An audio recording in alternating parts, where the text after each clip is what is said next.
Good morning, नमस्कार। My self doctor Isha और आज हम बात करेंगे फेलोपियन ट्यूबल ब्लॉकेज के बारे में। There are a lot of queries जो हमें अप्रोच करती हैं regarding fallopian tubal blockage. Number 1, एक चीज़ हमेशा याद रखिए, हर तरह की फेलोपियन ट्यूबल ब्लॉकेज जो है वो हर्बल थेरेपी से ओपन नहीं हो सकती है। नंबर 2, हर्बल थेरेपी से बहुत सारी फेलोपियन ट्यूबल ब्लॉकेजेस ओपन हो सकती हैं। So in case fallopian tubal blockage है तो डिप्रेस मत होइए कि अभी कुछ और तरीका ही नहीं बचा है। देयर आर वेरियस थिंग्स जिसको देखना पड़ता है in case of fallopian tubal blockage. उसका कारण क्या रहा है? Is it tuberculosis, is it endometriosis, क्या पानी इकट्ठा हुआ है या उसमें म्यूकस है या एडहेजन्स हैं, तो वो किस तरह के एडहेजन्स हैं, वातज, पित्तज, कफज, विच दोषा इज प्रिडोमिनेंट, उन सब चीज़ों को देख के and along with that when you share your reports with us, HSG के रिपोर्ट जब आप शेयर करते हो डू शेयर फिल्म्स ऑल्सो, क्योंकि फिल्म्स में से हमें बहुत अच्छे से पता लग जाता है कि इस पॉइंट पे ब्लॉकेज है, फिम्ब्रियल एंड है, कॉर्नुअल एंड है, बीच में है, कितना ब्लॉकेज है और उसको कितना टाइम लगेगा ठीक होने के लिए। ओके तो ये आपको माइंडसेट एक बना के रखना है कि फेलोपियन ट्यूबल ब्लॉकेज आ गया, इसका मतलब ये नहीं है कि you just have one option that is going for IVF. लेकिन in case we refuse your case, because कुछ केसेस को हमें रिफ्यूज करना पड़ता है जहाँ पर हम नहीं बल्कि किसी भी तरह का कोई भी मेडिसिन जो है वो जितना मर्जी टाइम आप वेस्ट कर लीजिए वो इफेक्टिव नहीं रहने वाला है। तो then we guide you just go for straight away for IVF. Nothing is going to work in your case. In case we take up your case, in case जिन cases में हमें लगता है कि yes recovery is possible and definitely recovery is possible and all those people, all those patients of ours जो fallopian tube, जिनके fallopian tubes open हो गए, hydrosalpinx ठीक हो गए just with the help of medicines, अगर आप ये देख रहे हैं तो please send us your short videos. बहुत छोटा सा एक वीडियो बनाओ, जहाँ पर हो, जैसे हो, जहाँ बैठे हो वहाँ पर एक वीडियो बना दो, क्योंकि आपका ट्रीटमेंट हुआ है, just to boost up the morals of those people who are watching और जो इस चीज़ से जूझ रहे हैं। एंड इन केस उसके बाद आपका कंसेप्शन भी हो गया है, देन ऑल्सो एक छोटे से वीडियो में, चाहे वो 10 सेकंड का वीडियो क्यों ना हो, आप दीजिए and that will be uploaded and send us to this number, हमारी टीम को सेंड कीजिए। अब आ जाते हैं ट्रीटमेंट कॉन्सेप्ट क्या है। It is a 3 step treatment concept जो फेलोपियन ट्यूबल ब्लॉकेज में बहुत अच्छा वंडरफुली वर्क करता है। Step 1 is breaking down the mucus and scar with the help of plant enzymes और हर्बल एंजाइम्स। फेलोपियन ट्यूब्स में क्या है? स्कार टिश्यू है, scar tissue and mucus. Mucus is a slimy thing, उससे fallopian tubes जो है वो block हुई हैं आपकी। तो सबसे स्टेप 1 क्या है? प्लांट एंजाइम्स या herbal enzymes. Herbal enzymes, there are a lot of different types of herbs, उनकी हर्बल एंजाइम्स रहती हैं। These enzymes they break down the scar tissue, जो उसके अंदर स्कार टिश्यू होता है उसको ब्रेक डाउन कर देती हैं, जो म्यूकस होता है उसको सुखा देती हैं। अब दीज हर्ब्स, वो हर्बल एंजाइम्स जो यूज़ होती हैं वो हर एक केस में अलग अलग यूज़ होती हैं। वाता डोमिनेंट में अलग, पित्ता में अलग, कफज में अलग। And there are a lot of patients हुई जो ये भी बहुत बार बोलते हैं कि why don't you tell us the names. तो नेम्स मैं इस तरह से कॉमनली हर एक के अंदर जो यूज़ होने वाले हैं, दैट इज जस्ट मैं बता दूंगी जिंजर या टर्मरिक। दैट टू भी जिंजर उनको नहीं देना जिनकी ब्लीडिंग ज़्यादा हो रही है। तो अगर जिंजर एंड टर्मरिक ऑल्सो, जिनको ब्लीडिंग बहुत ज़्यादा हैवी रहती है, वो अगर ज़्यादा टर्मरिक या जिंजर लेंगे तो उससे ब्लीडिंग और हैवी हो जाएगी।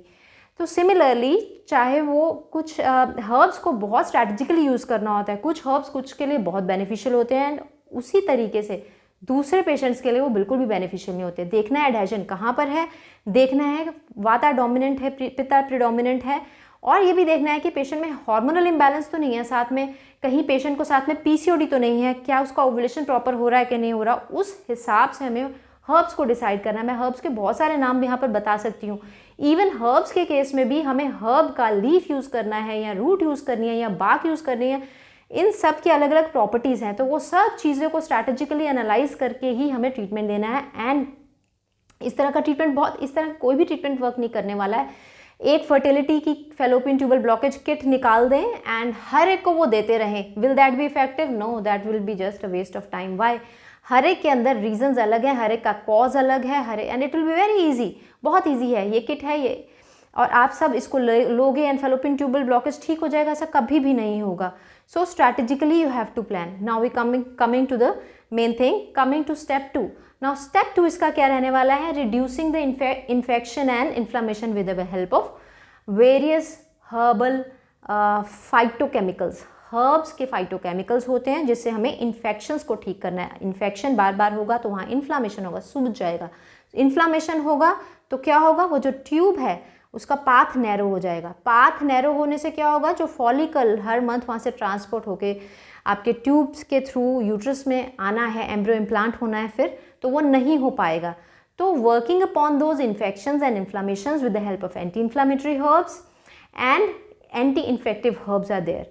उसके फाइटोकेमिकल्स होते हैं जो इन चीज़ों पे बहुत अच्छे से वर्क करते हैं एंड उसकी इन्फ्लामेशन को रिड्यूस करते हैं। जितना वहाँ पर पानी है या म्यूकस है उसको सुखा देते हैं in a very easy language. Third step is increasing the blood supply and increasing the oxygenation of the reproductive system. उससे क्या होगा, ऑक्सीजनेशन, ब्लड सप्लाई इंक्रीज होगा तो क्या होगा, ऑक्सीजनेशन इंप्रूव होगा। ऑक्सीजनेशन इंप्रूव होगा तो नरिशमेंट होगा।